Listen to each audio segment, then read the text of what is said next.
ሰላም ሰላም ውድ የሙሌ ሲኒማ ቤተሰቦች፣ ዛሬ ደግሞ በሀብትና በትዕቢት ተወጥራ ሰዎችን ዝቅ አድርጋ ትመለከት ስለነበረች አንዲት ባለጸጋ ሴትና በጣፋንታ ምክንያት ከአንድ ተራ የጀልባ ጽዳት ሰራተኛ ጋር በረሃማ ደሴት ላይ ብቻቸውን ስለመቅረታቸው የሚተርክ እጅግ ማራኪ ፊልም ይዤላችሁ መጥቻለሁ። ቤተሰብ ያልሆናችሁ ከታች ሰብስክራይብ የሚለውን በተን በመጫን የቤተሰባችን አባል እንዲሆኑ እንጋብዛለን።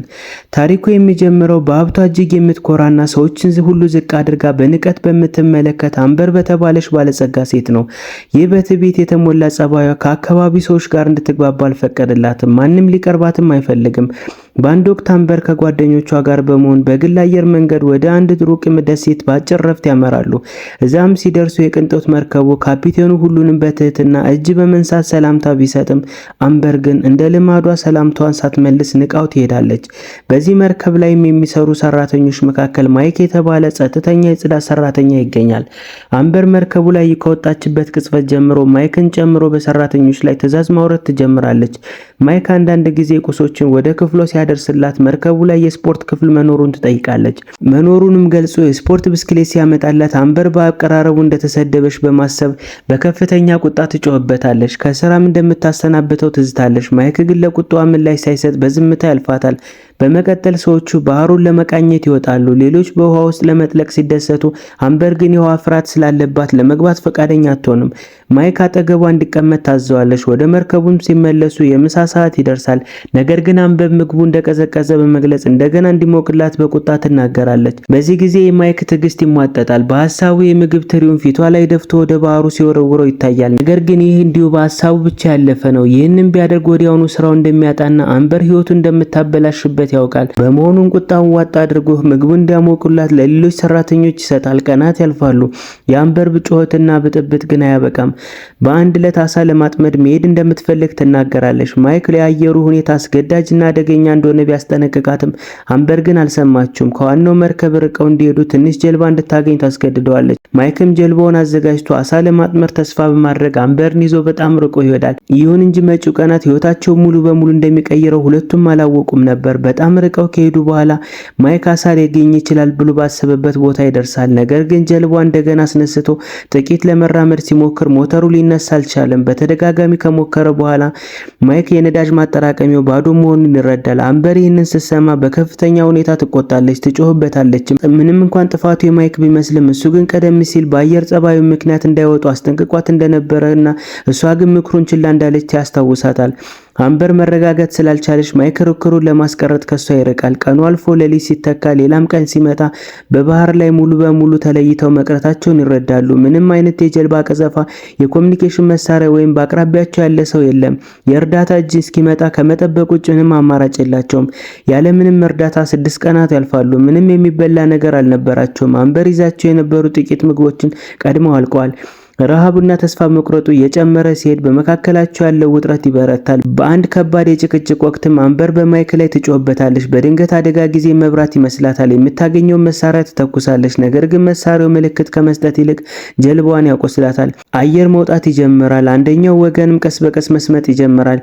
በዚያውኑ ምሽት ከባድ ማዕበልና ዝናብ ሲመጣ ስጋታቸው ይበልጥ ይጨምራል። ህይወታቸውን ለማዳን ጀልባ ላይም ይጣበቃሉ። ነገር ግን ተስፋ በቆረጡበት ማግስት ጠዋት አንድ ታምር ይከሰታል። ከሩቅ አንድ ደሴት ይመለከታሉ። ሙሉ ኃይላቸውን አስተባብረው በመቅዘፍ በመጨረሻም ደረቅ መሬት ላይ ይደርሳሉ። ደረቅ መሬቱ ላይ ሲደርሱ ማይክ ወደ አምበር ዞሮ ጀብዱ ሻውን ሊጀምር ነው ይላታል። ከዚህ ሩቅ ቦታ መውጣት ቀላል እንዳልሆነ ያውቃል። መጀመሪያ ላይም በአካባቢው ሰው ይኖር ይሆን ብለው ቢያስቡም በዝምታ ከተጓዙ በኋላ ግን ሙሉ በሙሉ ሰው በሌለበት በረሃማ ደሴት ላይ መቅረታቸውን ይረዳሉ። በአምበር የማያቋርጥ ቅሬታ የሰለቸው ማይክ ጥሏት የራሱን መንገድ ለመሄድ ይወስናል። ከኔ ጋር ችግር እንዳለብሽ ግልጽ ነው፣ ስለዚህ ካሁን በኋላ ለብቻችን እንኖራለን በማለት ጠቃሚ እቃዎችን ፍለጋ ይሄዳል። መጀመሪያ ላይ ምንም ባያገኝም በኋላ ግን ቀደም ሲል እዛ ተለይቶ የነበረ ሰው የተተወ አነስተኛ የጎጆና ጥቂት ጠርሙሶችን ያገኛል። መጠለያ ጉዳይ ሲያበቃ ቀጣዩ ተግባር ምግብ መፈለግ ይሆናል። እንደ እድል ሆኖ ባህሩ በአቅራቢያው በመሆኑ የሾለ መሳሪያ ሰርቶ በጥበብ አሳ ያጠምዳል። ወደ ጎጆም ተመልሶ እሳት በማንደድ በሰላም ምግቡን መመገብ ይጀምራል። ህይወቱን የማዳን ስሜት ይሰማዋል። በአንጻሩ አምበር መውጫ መንገድ በመፈለግ ደሴቱን ስትዞር ትውላለች። ነገር ግን እውነታው ከባድ ይሆንባታል። እዛ ምንም ነገር የለም። ሙሉ ህይወቷን በቅንጦት ያሳለፈች በመሆኑ ቢሆንም ሆኖ አሁን ግን ለመጀመሪያ ጊዜ በራሷ ጉልበትና አእምሮ ለመጠቀም ትገደዳለች። ይህ ታሪክ የሁለት ተቃራኒ ሰዎች ዓለምን ያሳያል። ምንም በሌለበት ሁኔታ መኖር የሚችል ወንድና ለመጀመሪያ ጊዜ ህይወትና ከባድ ፈተናን የምትማር ሴት። ለረጅም ሰዓት ከተጓዘች በኋላ አምበር በድካም ብዛት በአንድ ድንጋይ አጠገብ ትወድቃለች። አይኖቿ በማይክ ላይ ያርፋሉ። እሱም በተረጋጋ ሁኔታ አሳውን እየጠበሰ ይበላል። እሱም በጥሩ ሁኔታ ማየቷ በውስጧ የቅናትና የራብ ስሜት ይቀሰቅስባታል። ትዕቢቷን ካስቀደመች እንደምትራብ ስለምታውቅ ኩራቷን ዋጣ አድርጋ ወደ ማይክ በመቅረብ በትህትና ጥቂት አሳ እንዲሰጣት ጠይቀዋለች። ማይክ ግን ፍላጎቷን አይቀበላትም። መርከቡ ላይ እንዴት በንቀት ትይዘው እንደነበረ አሁንም ያስታውሳታል። ከዚህ ሁሉ ድርጊትሽ በኋላ ምግብ በቀላሉ የማካፍልሽ ይመስልሻል ይላታል። እሷም በጭንቀት አሸዋ ብትወረውርበትም እሱ ግን በደንብ ያወጣል።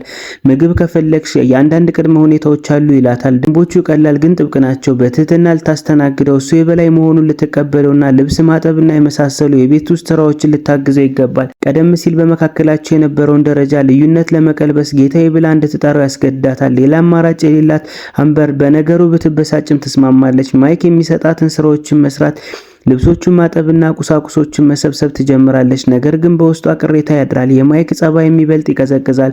ጎጆ ውስጥም እንድትተኛ ወይም አብረው እንድትመገብ አይፈቅድላትም። መተኛት ከፈለግሽ በአልጋው ላይ መሆን አለበት ሲላት፣ አምበር ግን በጥንካሬ ካንተ ጋር ከመቅረብ ከዱር አራዊት ጋር መተኛት እመርጣለሁ በማለት ፈቃደኛ አትሆንም።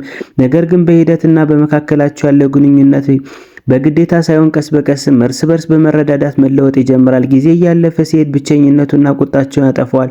በደሴቱ ላይም ሌላ ሰው ባለመኖሩ ለመነጋገር ይገደዳሉ። በመካከላቸውም ለውጥ ይታያል። ምናልባት ገና ጓደኝነት ባይሆኑም የሰብአዊነት ትስስሮች ምልክት ይታያሉ። በአንድ ዕለት አብሮ አሳ እያጠመዱ ሳለ ማይክ አምበርን በጣም ቀርቦ ይቆማል። በመካከላቸው የቆዩ ስሜቶች አዲስ ፍቅር በዝምታ የሚጋጩበት የውጥረት ቅስፈት ይፈጠራል። ነገር ግን ማይክ ስሜቱን ይቆጣጠራል። ለአምበር በእውነቱ ማሰብ የጀመረ ሲሆን ሊያሳያት የፈለገውን ትዕቢትና ስልጣን ሰዎችን ለመጉዳት እንደማይጠቅሙ ነው። ማይክ ከአካባቢው ይርቃል። አምበርም እንድታስብበት ይተዋታል። ለመጀመሪያ ጊዜ አምበር ማይክን እንደ ሰራተኛ ሳይሆን ስቃዩን እንደሚረዳላት ሰው ትመለከተዋለች። ተከተለውና በእውነተኛ ስሜት ይቅርታ ትጠይቀዋለች። እሷም ለሱ ፍቅር እንደጀመረ ትናገራለች። በዛን ቀን ጀምሮ ስራዎችን፣ ምግብና በፈገግታ መጋራት ይጀምራሉ።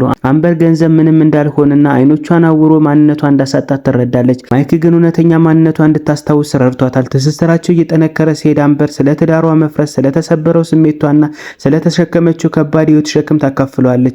ማይክ ያረጋጋታል። በዛም ስስ ቅስፈትም ለሁለቱ አዲስ ህይወት ይጀምራል። በአንድ ዕለት እንጨት እየሰበሰቡ ሳለ አምበር በባህር ዳርቻው ላይ አንድ ትልቅ የመንገደኞች መርከብ ትመለከታለች። መጀመሪያ ላይ ለእርዳታ ለመጮህ አስባ የነበረ ቢሆንም በኋላ ግን ትታቀባለች። ያ በትዕቢትና በንዋይ የተሞላው ዓለም አሁን ላይ እሷ ቤት መስሎ አልታያትም። ዝምቷን ትመርጣለች። ማይክም ነገሩን ሳያውቅ ሊጮህ ሲል አምበር ታስቆመዋለች። እባክህ አታድርገው፣ እንደዚህ ተደስቼ አላውቅም ትለዋለች። ማይክ ግን ፍቅሯ እውነተኛ መሆኑን የሚያሳይ ማስረጃ ይጠይቃታል። እሷም በእንባ ተሞላ በሙሉ ልብ የመውደድ ማስረጃ ካልሆነ ሌላ ምን ሊሆን ይችላል? በዚያም መመለስ አልፈልግም ትለዋለች።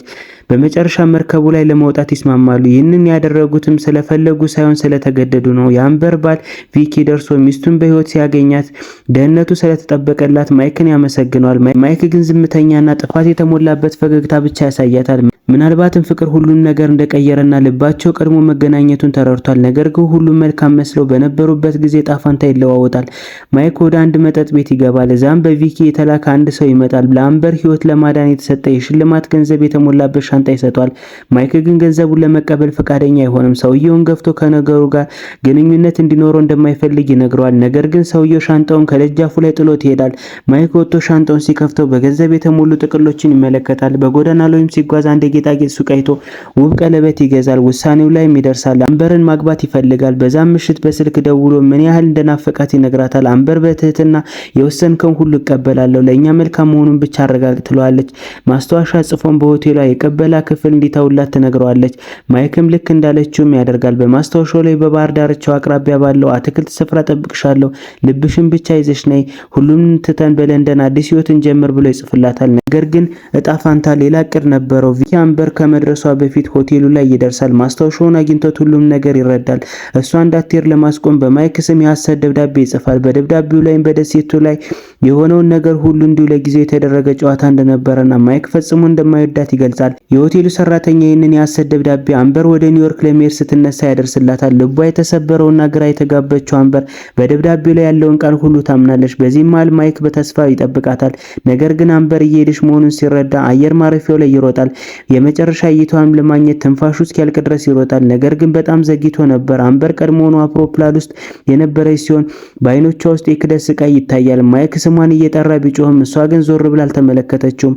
በልቡ ውስጥ ባለው ከባድ ስቃይ ቀለበቱን ወደ ባህር ይወረውረዋል። በዛም ምክንያት የፍቅር ታሪካቸው ያበቃል። በስንብት ሳይሆን በዝምታ ተጠናቀቀ። ለዘላለም የሚሸከሙትና ለምን እንደሆነ የሚጠይቁበት ዝምታ ሰዎችን በአንድ ቅጽበት ወደ ባዕድነት የሚቀይር ጨካኝ ጨዋታ ነው። አንዳንድ ጊዜም ፍቅር በመሳሳም ሳይሆን በዝምታ ያበቃል።